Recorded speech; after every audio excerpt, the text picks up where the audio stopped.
Assalamualaikum warahmatullahi wabarakatuh. Perkenalkan, nama saya Sanjaya Putri Anggrani. Di sini saya akan mempresentasikan mata kuliah teori dasar karawitan tentang bentuk musikal. Pertama-tama saya akan menjelaskan bentuk secara bahasa. Bentuk secara bahasa adalah satu titik temu antara ruang dan massa.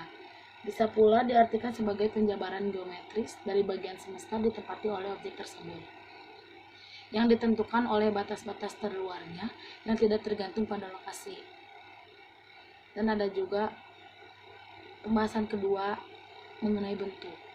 Bentuk adalah pertemuan antara ruang dan massa yang memiliki batas tertentu sehingga wujudnya dapat terukur, misalnya bentuk garis, bulat, segitiga, dan lain-lain.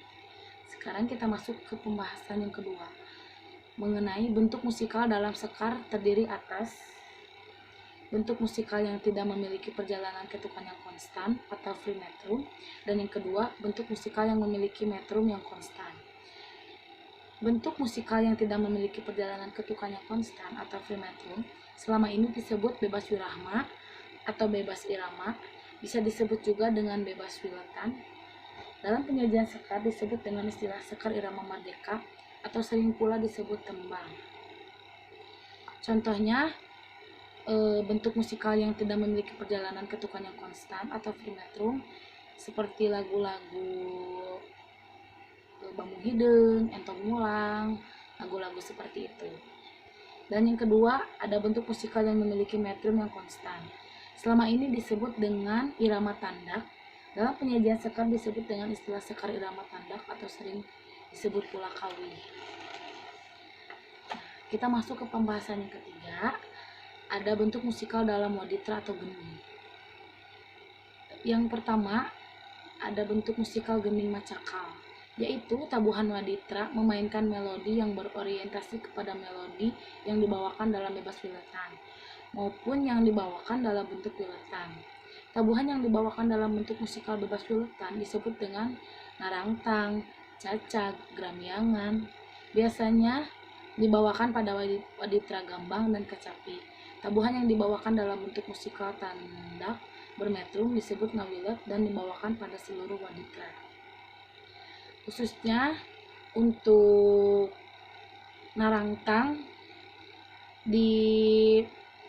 dikategorikan kepada kecapi, dan kalau untuk cacak dan gramiangan lebih dikategorikan ke gambang. Yang kedua, ada bentuk musikal gending pirigan, yaitu tabuhan waditra memainkan pola-pola ritm yang hanya berorientasi kepada nada-nada akhir dalam suatu frasa atau suatu kalimat lagu. Oleh karena itu terbentuk suatu pola atau bentuk tabuhan untuk setiap lagu memiliki kesamaan atau terdiri atas pola tabu yang sama. Bentuk musikal gending pirigan hanya dibawakan dalam bentuk ngawilet. Kita masuk ke bentuk-bentuk gending. Bentuk gending di sini ada 5. Ada gurudugan, ayak-ayakan, rerenggongan, lenyepan, lalamba. Contoh gurudugan seperti ini. Pul pul pul pul gong, pul pul pul gong. Jadi bila tidak dicindakan oleh kendang, maka si gong tersebut terus berjalan, sehingga kalau sudah dicindakan oleh kendang baru digongkan.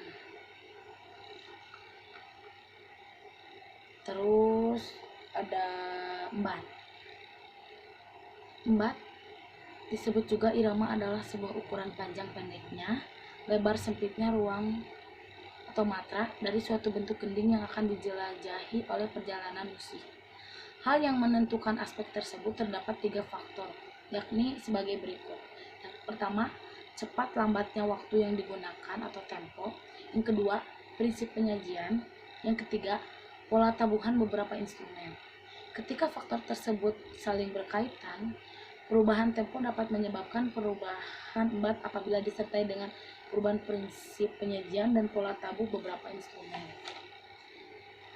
Tingkatan embat yang terdapat dalam penyajian gamelan Sunda atau salendro terdapat 4 tingkatan, yaitu kering, sawilet, sawilet setengah, dan 2 wilet. Yang pertama ada embat kering. Apa sih yang menjadi ciri embat kering tersebut? Yang pertama ada tempo yang digunakan sedang dan cepat. Yang kedua, nada yang ditabuh kenongan dan bohongan, disajikan dua kali dua kali.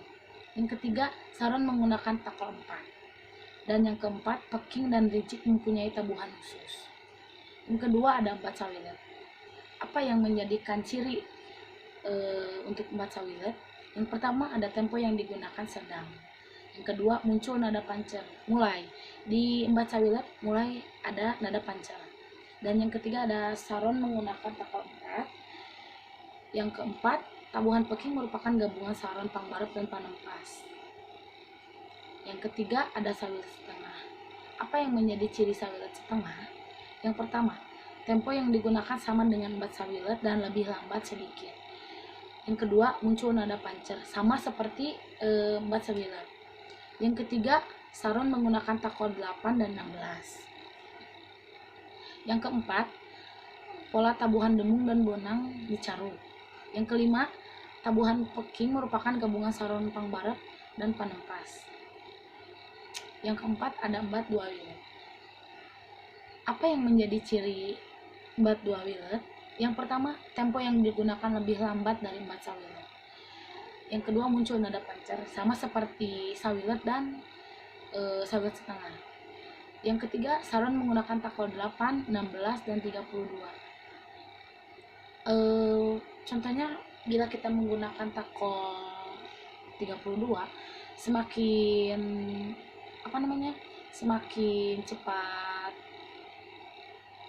semakin cepat tabuhannya, tapi semakin melambat pukulan kendangnya.